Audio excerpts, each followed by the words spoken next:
Lorsque l'orchestre symphonique de Des Moines a interprété l'ouverture de 1812 de Tchaïkovski, il s'est montré en pleine forme. En effet, ils étaient en bonne forme, selon Roman Blanchard. Pour autant qu'il le sache, l'ouverture de 1812 était le thème musical de The Lone Ranger, une vieille série télévisée des années 1950 qu'il avait regardée quelques fois. Roman n'était pas un spectateur de concert comme les autres. En fait, il n'aimait pas beaucoup le type de musique qu'il appelait en plaisantant « à poil long ». Il a assisté au concert simplement pour accompagner sa belle épouse, à qui son employeur, le cabinet d'avocats Baker Horn, Schermer et Schwartzman, principal sponsor de l'événement, avait offert 2 billets. C'était un peu comme prendre un verre pour se tenir compagnie, le genre de choses que les conjoints font souvent l'un pour l'autre. Roman s'est assis tranquillement parmi les spectateurs, soignant l'influence de sa double motivation. Comme à l'accoutumée, son cœur bat la chamade lorsqu'il jette un regard en coin à sa femme, avec qui il est marié depuis 10 ans.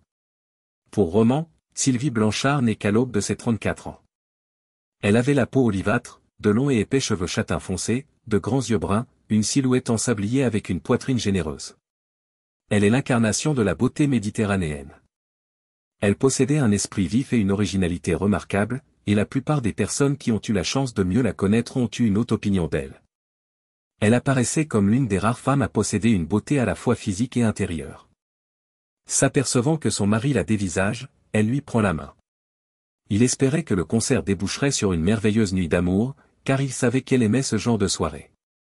Grantland Schwartzman, le 3e associé du cabinet, a joué le rôle d'hôte officieux alors que 12 détenteurs de billets de Baker Horn, Schermer et Schwartzman se sont retrouvés dans un restaurant pour prendre un verre après le concert. Connu pour être un homme à femme, Schwartzman est un homme de 45 ans, grand, athlétique et anguleux, invariablement accompagné d'une femme éblouissante. Par coïncidence, il était également considéré comme un avocat compétent, affichant un air de supériorité comme s'il s'agissait d'une prérogative naturelle. Il avait amené avec lui une beauté amazonienne blonde qui pourrait facilement orner les pages d'un magazine de sport en tant que modèle de maillot de bain. Roman remarqua 2 sièges vacants à sa gauche, et elle s'assit à sa droite. Apparemment, Sylvia les a vus aussi et s'est dirigée directement vers eux. L'ourlet de sa petite robe noire, qui lui tombait à mi-cuisse, ondulait légèrement sous ses pas.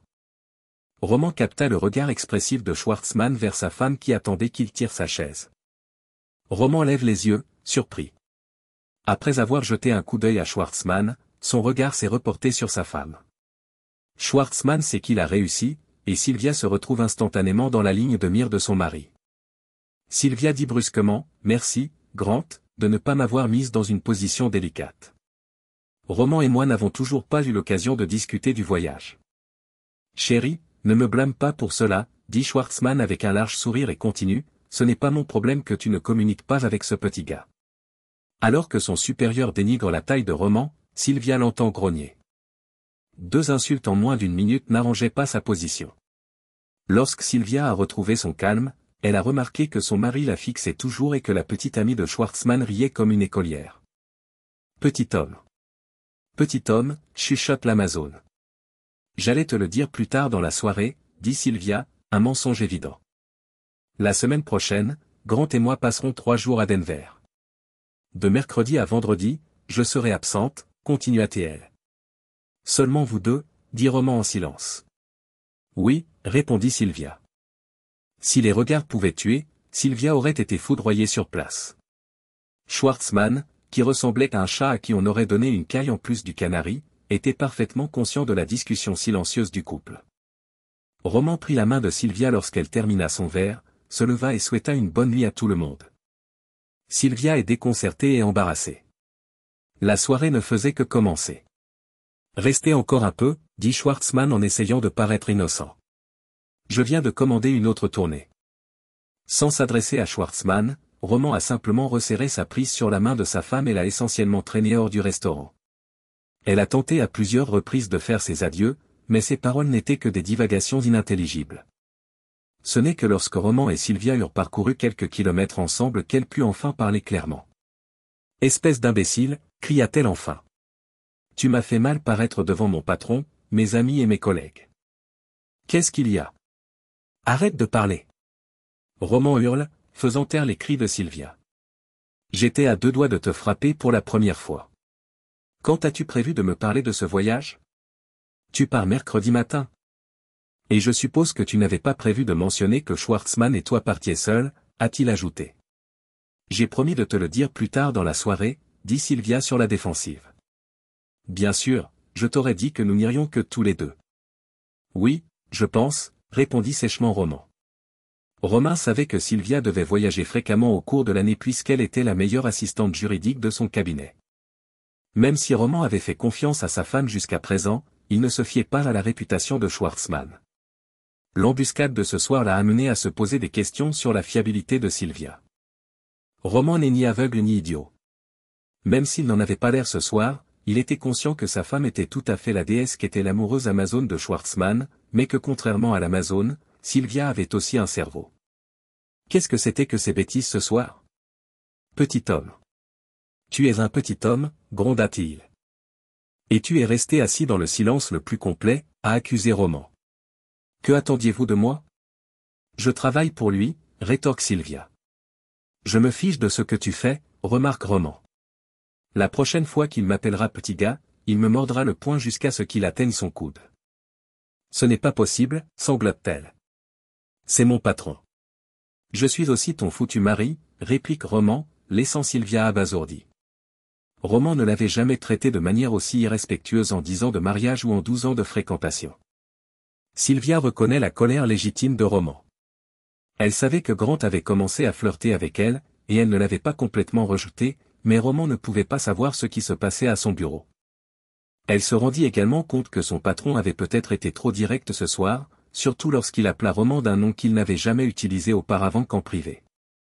Même si Sylvia aimait vraiment son mari, il lui était de plus en plus difficile d'ignorer le comportement et l'apparence de Grant. Elle prit conscience de ses propres réactions lorsqu'ils étaient seuls dans le bureau et que Grant commença à lui caresser doucement le dos, les épaules et les bras. Elle se convint qu'il s'agit d'un flirt innocent. Les 2 jours suivants, la tension règne dans la maison des Blanchard. Sylvia préférait garder le silence plutôt que de dire quelque chose qui risquait de provoquer une dispute, et Roman restait silencieux et distant. Le lundi matin, de retour au bureau, elle parle à Grant de son comportement. Ne l'appelez plus jamais, petit gars, devant tout le monde, gruntait-elle. Ce samedi soir aurait pu mal tourner. Je ne lui aurais pas fait trop de mal, répond Grant avec désinvolture. Ils gloussèrent tous les deux, mais Sylvia reprit son sérieux. Cependant, ne refaites pas cette erreur. Je n'ai pas besoin d'un autre moment comme celui-là. Le mercredi, Sylvia se lève tôt pour prendre un vol pour Denver. Lorsqu'elle embrasse Roman et quitte la chambre, il est à peine conscient. Tout s'est bien passé mercredi, et le client a invité Sylvia et Grant à dîner le soir même. Sylvia a choisi de porter une robe en soie argentée scintillante que Grant adorait, car elle mettait gracieusement en valeur ses formes généreuses. Elle a trouvé qu'il était exceptionnellement impressionnant dans son coûteux costume noir.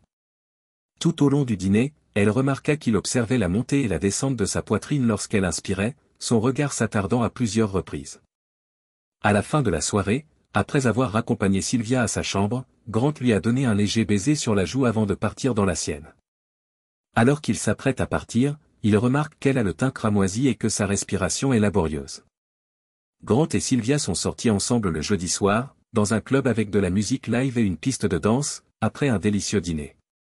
Sylvia commente l'apparence exquise de Grant dans son costume bleu foncé à l'italienne.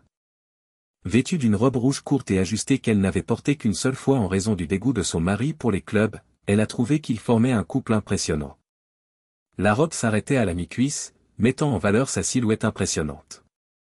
Quand Grant ne se pâmait pas devant son apparence, elle était réellement impressionnée. À la fin de la soirée, une bouteille de champagne les attend dans un seau à glace dans la chambre de Grant. Il leur versa à chacun une coupe et ils se retrouvèrent bientôt à se tenir et à s'embrasser, assis sur le canapé. Sylvia n'a pas résisté, Grant a pris les devants, ses mains parcourant son corps avec confiance et assurance. La situation s'est intensifiée au fur et à mesure que leurs émotions les submergeaient, mais Sylvia ne l'a pas repoussée. Sylvia ne pouvait nier l'intensité physique du moment. Grant était un séducteur habile, et elle s'est retrouvée prise dans la chaleur du moment, répondant à ses avances sans hésitation alors que leurs actions devenaient de plus en plus intimes. À la fin de la nuit, leur relation était entrée dans un territoire que Sylvia n'aurait jamais imaginé explorer. Submergée par un mélange de plaisir et de remords, elle a du mal à faire face aux répercussions de ses actes. Roman disait souvent à sa femme que son corps était fait pour l'amour, et au fur et à mesure que son lien avec Grant s'approfondissait, elle le lui prouvait. Au bout d'un moment, Sylvia fut emportée par une vague d'extase et se pencha sur Grant alors qu'ils atteignaient leur apogée. Grant s'est déplacé sur le côté, épuisé, et ils se sont allongés ensemble, reprenant leur souffle. Pendant quelques instants, Sylvia s'attarda dans son petit univers, savourant les sensations avant de revenir à la réalité. C'était aussi merveilleux que je l'espérais, murmura Grant. Sylvia sourit vivement et acquiesça. Grant embrassa encore plusieurs fois son cou et ses épaules, son affection s'attardant. Sylvia se laissa aller dans ses bras tandis que leur moment de tendresse se prolongeait, oubliant temporairement les conséquences de ses décisions antérieures. Ils s'allongèrent ensemble sur le lit, la jambe de Sylvia drapée sur celle de Grant, sa tête reposant sur sa poitrine. Tandis qu'il passait ses doigts dans ses cheveux, ce moment silencieux était rempli de réflexion et d'affection. Avant leur dernière réunion avec les clients le lendemain matin, le couple a fait l'amour lentement et passionnément. Le soir venu, ils affichaient tous deux un large sourire alors qu'ils reprenaient l'avion pour Des Moines. Lorsque Roman est arrivé à la maison, Sylvia était déjà là, préparant le dîner sur la cuisinière. Ils échangent un léger baiser sur les lèvres avant qu'ils ne montent se changer. Tout en cuisinant, Sylvia se sourit à elle-même, consciente que son mari ne se doute pas qu'elle a vécu la veille ce qu'elle considère comme la meilleure intimité de sa vie. Elle ne se sent pas coupable. La vie du ménage Blanchard reprend peu à peu son cours normal. Roman a gardé un œil vigilant pendant des semaines, mais il n'a rien remarqué d'anormal. Outre le fait qu'elle et Grant étaient ensemble 1 ou 2 fois par semaine, Sylvia était persuadée qu'il n'y avait rien de particulier dans leur routine, car elle connaissait son mari aussi bien qu'elle se connaissait elle-même. Sylvia fait comprendre à Grant qu'il doit se montrer courtois envers son mari lors du prochain repas de Noël. Il lui promet de faire de son mieux, bien qu'elle ignore que sa définition d'un comportement approprié diffère de la sienne. Sylvia était superbe dans sa robe bustier vert émeraude lors de la fête. Elle l'a associée à un soutien-gorge sans bretelles qui mettait en valeur sa poitrine généreuse, permettant à tout le monde de voir ce que Grant avait affectueusement surnommé ses « tours jumelles ». Lorsque Sylvia est descendue après s'être habillée, Roman s'est exclamé « Waouh, ce n'est vraiment pas subtil. Je ne suis pas sûr de pouvoir éloigner les garçons de toi sans une batte de baseball, mais tu ne gagneras pas d'amis parmi les fans de la fête. Tu es sûr de vouloir porter ça ?» Lorsque Sylvia et Roman arrivent à la fête, tous les regards se tournent naturellement vers eux. En toute honnêteté, rares sont ceux qui reconnaissent Roman dans son costume mal ajusté. D'ordinaire, Roman serait resté en retrait, observant Sylvia faire ce qu'elle avait à faire. Mais pas lorsqu'elle portait une tenue aussi audacieuse. À un moment donné, il l'a même obligée à lui dire qu'il la contrôlait trop, alors qu'il s'accrochait à elle comme du velcro frais. « Bébé, cette robe est trop révélatrice », a insisté Roman, « je suis juste là en tant que garde du corps. » Malgré la mine renfrognée de sa femme, ils décidèrent de ne pas se disputer. Tout au long de la soirée, Roman remarqua que Grant lui lançait des regards narquois à plusieurs reprises, sans même prendre la peine de se tourner vers Sylvia. Le malaise de Roman grandit au fur et à mesure que la nuit avance. Quelques heures plus tard, Sylvia demande à son mari un autre verre de vin. Roman la quitte pour la première fois de la soirée. Sylvia savait qu'il mettrait un certain temps à revenir, car le bar était bondé. Soudain, Grant apparut, lui prit la main et ils se dirigèrent ensemble vers un vestiaire inoccupé. Roman eut la chance de remarquer qu'un deuxième barman était apparu derrière le comptoir, ce qui lui permit d'accélérer son retour auprès de Sylvia. Il gagna au moins 10 minutes en se dirigeant directement vers le nouveau barman et en étant servi en premier. Il prit une bière pour lui et un verre de vin pour Sylvia. Lorsqu'il revint à l'endroit où il l'avait laissé, sa femme avait disparu. Constatant que Grant avait également disparu, Roman décida qu'il était temps de partir à la découverte. Comme il n'était pas dupe, il commença immédiatement à inspecter les pièces voisines. Avant d'ouvrir discrètement la porte du vestiaire, il entendit le bruit inimitable de 2 personnes qui s'embrassaient. Et en effet, il vit exactement ce qu'il avait entendu. Il était évident que ce n'était pas leur premier rendez-vous, à en juger par la façon dont les mains de Grant agrippaient les fesses de Sylvia et par la profondeur de sa langue dans sa bouche. Le couple était tellement absorbé l'un par l'autre qu'il n'entendit pas Roman entrer ou sortir discrètement après avoir réussi à se retenir de leur briser le cou à tous les deux. De retour dans la pièce principale, il attendit patiemment qu'ils réapparaissent. Grant fut le premier, jetant un coup d'œil autour de lui avant de rejoindre un ami. Quelques minutes plus tard, Sylvia revint, visiblement rafraîchie. Après l'avoir brièvement observé, Roman lui apporta le verre de vin. Tu es superbe, ma chérie. Désolé pour le retard, dit-il naïvement. Pas de problème, mon cœur, répondit-elle, je ne faisais que passer. Roman est stupéfait par la facilité avec laquelle sa femme lui ment. Il savait que cette leçon resterait gravée dans sa mémoire pendant longtemps. Après quelques minutes de discours, un dîner complet est servi. Une fois le dîner terminé, les couples ont commencé à envahir la piste de danse. Roman surveillait sa femme de près et intervenait chaque fois qu'un de ses partenaires de danse tentait de dépasser 2 danses consécutives, comprenant qu'elle devrait souvent danser avec d'autres hommes. Elle a rapidement fait savoir à son époux qu'elle en avait assez de son attention. Lorsqu'il a interrompu sa danse pour la 3e fois, elle a dit, « Roman, ce numéro de chien de garde commence à devenir agaçant. » « Bébé, ce n'est pas assez gênant. »« C'est juste une petite gêne, » a-t-il rétorqué. Tout au long de la soirée, Grant et Sylvia ont dansé plusieurs fois, mais à chaque fois, il s'est limité à une seule danse et s'est assuré de sourire à Roman à la fin de chacune d'entre elles. Romain remarqua que lorsque Sylvia et Grant dansaient ensemble, quelques secrétaires du cabinet semblaient porter une attention inhabituelle à la piste de danse. Roman n'a peut-être pas reçu la même éducation que les avocats fortunés, mais il a appris quelques leçons importantes de la vie. Les chuchotements des secrétaires ne font qu'accentuer ses soupçons quant à l'existence de problèmes dans son mariage. Malgré la détresse de Roman, Sylvia semble insouciante et profite pleinement de la soirée. Elle était un peu éméchée à la fin de la fête et a commencé à tripoter son mari sur le chemin du retour, ce qui n'avait rien d'extraordinaire pour elle. Même si Roman est de plus en plus irrité par sa femme, il reste un homme fort et sensible à ses charmes. Ils ont tous les deux trouvé que les rapports sexuels de cette nuit-là avaient été extraordinaires. Roman était visiblement plus agressif que d'habitude, mais Sylvia n'y voyait pas d'inconvénient. Pour elle, c'était exactement ce que le médecin avait ordonné. Lorsque Roman est arrivé au travail le lundi matin, il a eu une source facile de conseils car son superviseur avait divorcé et s'était remarié quelques années auparavant. Après 2 conversations téléphoniques, Roman a engagé un détective privé et un avocat spécialisé dans les divorces pour surveiller sa femme. En l'espace de 2 semaines, Roman a eu 4 rendez-vous avec des photos et des vidéos. L'enquêteur a réussi à établir que Sylvia et Grant avaient eu des relations intimes pendant plusieurs mois, peut-être à partir de leur voyage à Denver 8 mois auparavant. Oh non! J'adore cette femme. Je croyais qu'elle m'aimait aussi, a déclaré Roman avec amertume lorsque l'enquêteur lui a présenté les preuves qu'il avait recueillies. Plus tard dans la journée, Sylvia rentre sa voiture dans le garage en sentant encore les restes de la présence de Grant dans ses sous-vêtements. Elle tressaillit lorsqu'elle vit la voiture de Roman déjà à l'intérieur, la porte du garage relevée. Il était rare que Roman arrive à la maison avant elle. Il était peut-être malade, pensa-t-elle d'abord. Avant de prendre une douche, elle devait voir comment il allait.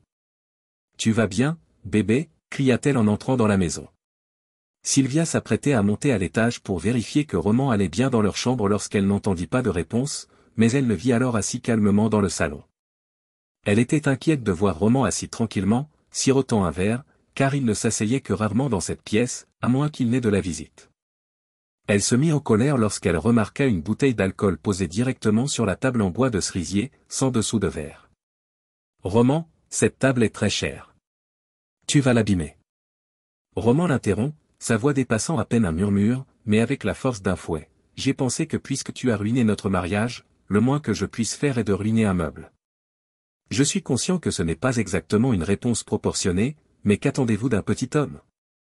La mâchoire de Sylvia se décroche et elle ouvre la bouche pour parler, mais sa voix faiblit et elle marmonne quelques mots inintelligibles.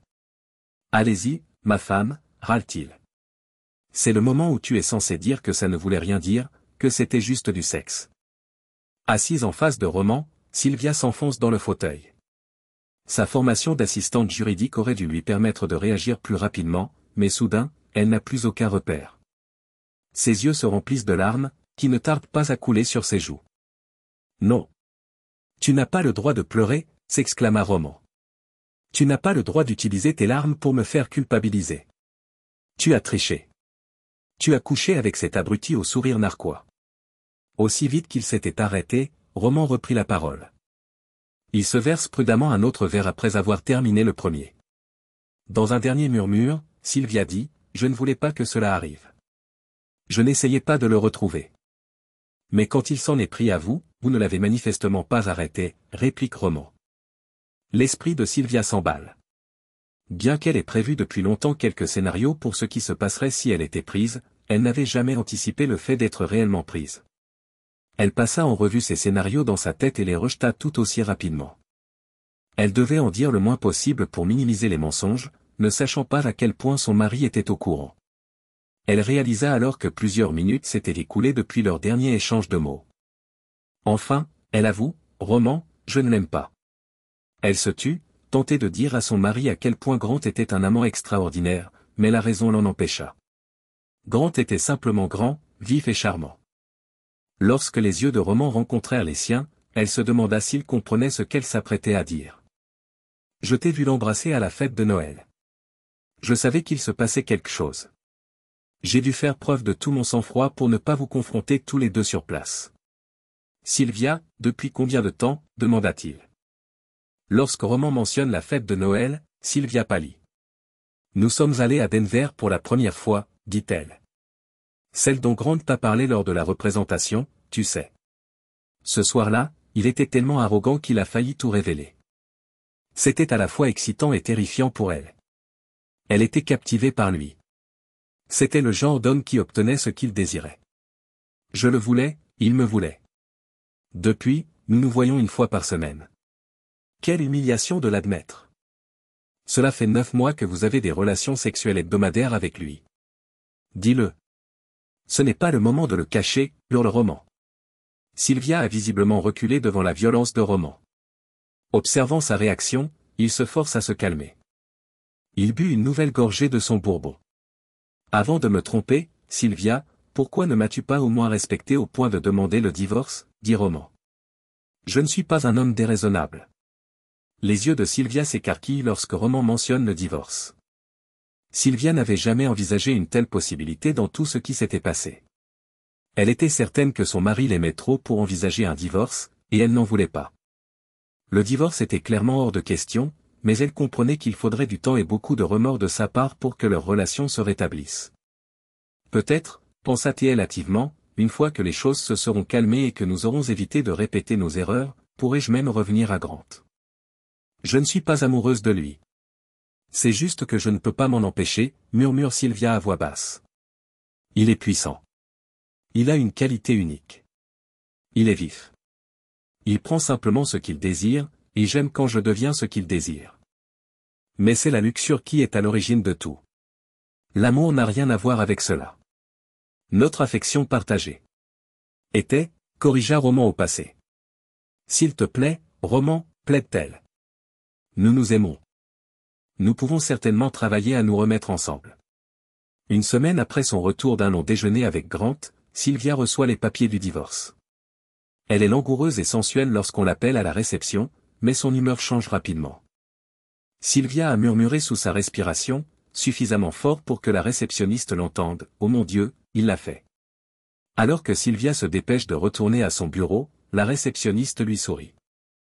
Les employés ne croient pas que Sylvia et Grant aient une liaison. La réceptionniste envoie un message rapide à quelqu'un. À 2h54 le vendredi, Roman a reçu la notification du dépôt. À 2h57, Sylvia reçoit son premier appel téléphonique. Il l'a ignoré. Avant que Sylvia ne commence à l'appeler depuis son lieu de travail, il a également ignoré les 4 appels suivants provenant de son téléphone. Il n'y a pas prêté attention non plus. Après avoir pleuré la plupart du temps, Sylvia a quitté son bureau environ 1 heure plus tard. Elle fut surprise de voir que Roman l'attendait lorsqu'elle arriva chez elle, poussant un profond soupir. Elle avait espéré avoir plus de temps avant de devoir affronter l'Inquisition espagnole. « Comment as-tu fait pour le savoir ?» se demanda-t-elle. En entrant dans la maison, elle s'adressa à Roman d'une voix douce. « Voici les gens avec qui je travaille. Je viens de devenir la risée du bureau à cause de toi. Votre liaison des 9 derniers mois a fait de moi la cible de toutes les moqueries. » Il répond par un cri féroce, « Je croyais que tu m'aimais. » Roman beugle et Sylvia sursaute. Jusqu'à récemment, son mari élevait rarement la voix contre elle. Lorsqu'il n'était pas d'accord, il le faisait généralement en silence, toujours d'accord avec elle sans dire grand-chose. Elle aurait peut-être dû voir dans sa réticence à discuter un signe d'amour et de considération, mais au lieu de cela, elle l'a souvent pris pour de l'ignorance. « Nous ne sommes plus, nous, » dit Roman à Sylvia qui sanglote. « Tu as rompu nos vœux de mariage. Tu m'as manqué de respect et tu as violé ma confiance. Compte tenu de tout ce que tu as fait, comment peux-tu prétendre m'aimer encore? Roman, je suis désolé, dit Sylvia. Même si cela peut paraître cliché, je t'adore. Rien que toi. Et s'il te plaît, crois-moi, je suis désolé de t'avoir blessé. Mais si je ne me trompe pas, vous n'êtes pas contrarié par la liaison elle-même. C'est bien cela. Sylvia continue de pleurer mais ne dit rien. Ce silence en dit long à Roman. Ce soir-là, il quitte la maison qu'il partage et s'installe dans un appartement voisin. Désespérée, Sylvia appela la seule personne qui lui vint à l'esprit. Grant Schwartzmann arrive dans l'allée un quart d'heure plus tard. En l'apercevant, Roman, qui l'observait depuis sa voiture, s'est éloigné en poussant de grands jurons. Grant était un gentleman expérimenté. Sylvia pleurait quand il la prit dans ses bras pour la réconforter. C'était l'une des rares occasions où il s'abstenait de critiquer son mari. Il utilisait le bon ton et disait toutes les bonnes choses. Il n'a pas essayé de la conduire au lit. Grant l'a serrée contre lui sur le canapé jusqu'à ce qu'elle s'endorme dans ses bras, après avoir pleuré toutes les larmes de son corps. Il savait que ses efforts finiraient par payer. Sylvia poursuit sa liaison avec Grant 1 ou 2 fois par semaine, malgré sa réticence à divorcer de Roman. Elle ne voulait pas être confrontée à la contradiction de ses actes, alors elle ne l'a jamais fait. Elle s'est convaincue que son mariage avec Roman n'avait rien à voir avec sa liaison avec Grant. Elle n'a pas signé les papiers du divorce. Pour des raisons inconnues, Sylvia a réalisé que coucher avec Grant n'était plus aussi excitant qu'avant que Roman ne le découvre. Grant a ressenti la même chose, soupçonnant Sylvia d'être trop préoccupée par le divorce pour s'adonner à leurs activités dans la chambre à coucher. Il a commencé à attaquer verbalement Roman de plus en plus, espérant que la passion reviendrait une fois le divorce prononcé. La plupart des employés considèrent Greg Gallagher comme un bon patron. Pour Roman, il était presque comme un second père. Lorsque Roman avait besoin de conseils concrets, il se tournait vers son supérieur. Se montrant compréhensif à l'égard de son ami et employé, Greg lui a donné le nom d'un avocat spécialisé dans les divorces. Il lui a même donné le nom de l'avocat auquel son ex-femme avait fait appel, estimant que cet avocat l'avait aidé à obtenir plus que ce qu'elle méritait. 1 heure après la fermeture, Roman s'assoit avec Greg dans son bureau, chacun tenant une chope de bière. Greg était là pour l'écouter et lui donner des conseils avisés. Roman, ne fais rien de stupide, conseille Greg. Je ne veux pas avoir à payer ta caution pour te sortir de prison. Cependant, j'ai toujours besoin de ma part de chair, Greg, remarque Roman. Elle doit payer pour la façon dont elle m'a laissé tomber. Je ne lui faciliterai pas la tâche, mais je promets de ne rien faire d'imprudent. Il y a quelques semaines, mon mariage et l'homme gentil que j'étais ont tous deux disparu, réfléchit Roman. 3 semaines plus tard, lorsque Roman est revenu dans leur maison et, en fait, dans leur chambre conjugale, Sylvia a supposé que le divorce avait été annulé. C'est à toi de décider, dit Roman à Sylvia. Tu dois décider ce que tu dois faire. C'est lui ou moi qui le ferons. Nous ne pouvons pas avoir l'un ou l'autre. Il le fait vraiment pour moi, mais c'est toi que j'aime, Rom, pas lui. Je veux le garder, n'est-ce pas? Juste de temps en temps, pour le sexe, je veux dire, demande-t-elle. Sylvia, ce n'est pas comme ça que je fonctionne. Vous devriez en être consciente. Vous avez 2 semaines pour rompre avec lui. Avant de céder à son mari, Sylvia a respecté le délai. Mais elle a eu 4 autres rapports sexuels avec Grant au cours de ces 2 semaines. Roman est tenu au courant de ses activités par son détective privé.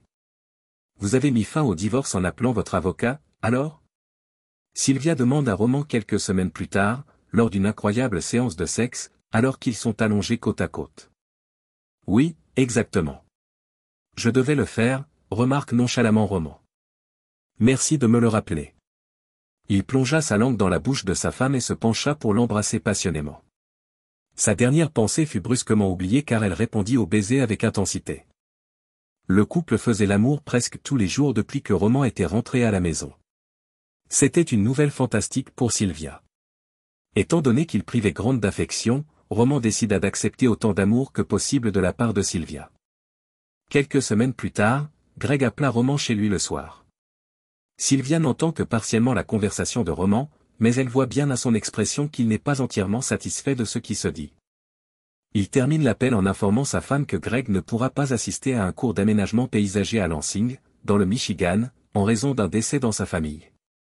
Greg voulait que Roman prenne sa place parce qu'elle avait déjà été payée. Roman acquiesce à contre-séure. Il n'avait aucun scrupule à tromper Sylvia. Le but de tout ce plan était de détourner son attention de la date officielle de leur divorce.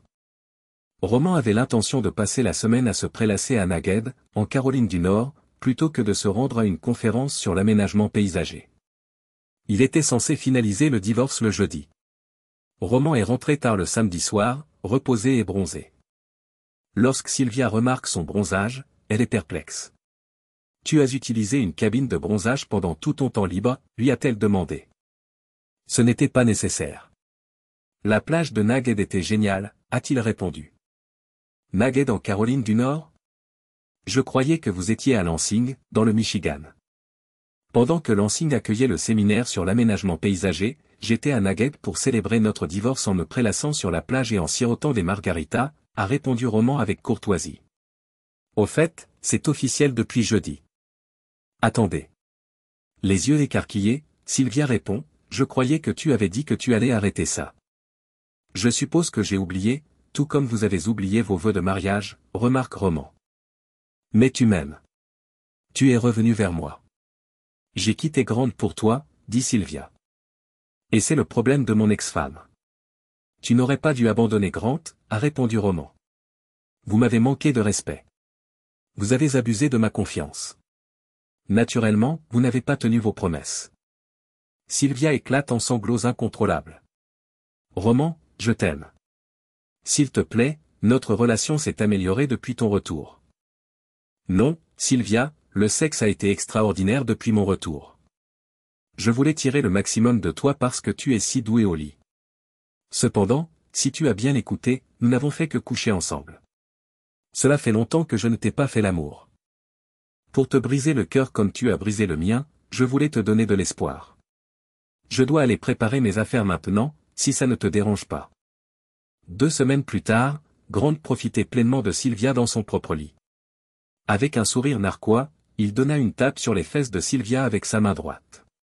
Même si elle était encore très douée au lit, il sentait qu'elle ne s'amusait plus autant qu'avant. Roman pensait que l'avocat méritait quelques souffrances physiques, non seulement pour avoir séduit Sylvia mais aussi, très franchement, pour être insupportablement ennuyeux, même s'il était aussi la source de la souffrance émotionnelle de son ex-femme. Il se trouve que 2 nuits après que cette idée lui ait traversé l'esprit, l'avocat a été agressé en sortant de l'appartement d'un autre amant. Cette dernière avait 25 ans et, malgré un corps moins voluptueux, était bien plus séduisante que Sylvia. Au cours de l'altercation avec le voleur, l'avocat s'est gravement blessé en se faisant fracasser un testicule. Après avoir interrogé Sylvia sur l'agression et sur une éventuelle jalousie, la police a conclu qu'elle ne disposait pas de preuves suffisantes pour engager des poursuites contre elle. Dès qu'ils l'ont relâchée, elle a appelé Roman. « Je suis sûr que c'était toi, espèce d'abruti. » hurle-t-elle au téléphone. Elle n'a pas besoin de s'identifier, Roman reconnaît immédiatement sa voix. Il répondit calmement, « Bonjour, Sylvia. C'est une belle journée. » « Je vais bien, oui. » La raison de son appel lui paraissait évidente, mais Roman choisit d'éviter d'aborder le sujet directement, se délectant du malaise qu'il sentait qu'elle ressentait. « Je vois maintenant que vous avez appelé pour une raison, » dit-il, entendant presque Sylvia grincer des dents. Il se délectait de son malaise et comprenait ses motivations. « Je n'aurais jamais pensé que vous étiez un sale bâtard avant cette conversation. Je crois que je vous ai sous-estimé. Vous m'avez montré que vous pouviez être un salaud. Mais fallait-il que tu lui fasses autant de mal? » Honnêtement, je ne sais pas de quoi tu parles, répondit Roman en conservant son attitude sereine. Qui suis-je censé avoir blessé au juste? Son calme laissa Sylvia stupéfaite. Comment avait-il pu devenir aussi rusé? Se rendant compte de son agitation croissante, Sylvia demanda, « À quel moment avez-vous découvert qu'il couchait avec notre nouvelle stagiaire? » Je n'en savais rien jusqu'à ce que je fasse le rapprochement lorsqu'il a été attaqué près de son immeuble. Cela me rend encore plus pitoyable. Mais je devrais peut-être vous remercier, conclut Sylvia. Eh bien, a répondu Roman, si je savais de quoi vous parlez, je dirais qu'il n'y a pas de quoi. D'accord, j'ai compris. Vous ne pouvez rien admettre. Pourtant, je te suis reconnaissante, remarque Sylvia. Je sais que tu m'aimes toujours. Roman laisse planer le silence pendant environ 5 secondes. Mon amour pour toi a pris fin il y a longtemps, Sylvia, mais tu peux penser ce que tu veux. À un moment, je t'ai même détesté, mais j'ai vite compris que je te donnais trop d'influence sur moi. Aujourd'hui, je me sens simplement indifférente. Je suis vraiment désolée, Roman, dit-elle. Tu ne comprendras jamais à quel point je suis désolée. Tu as raison, Sylvia, a répondu Roman, je m'en fiche, donc je ne le saurai jamais. Adieu.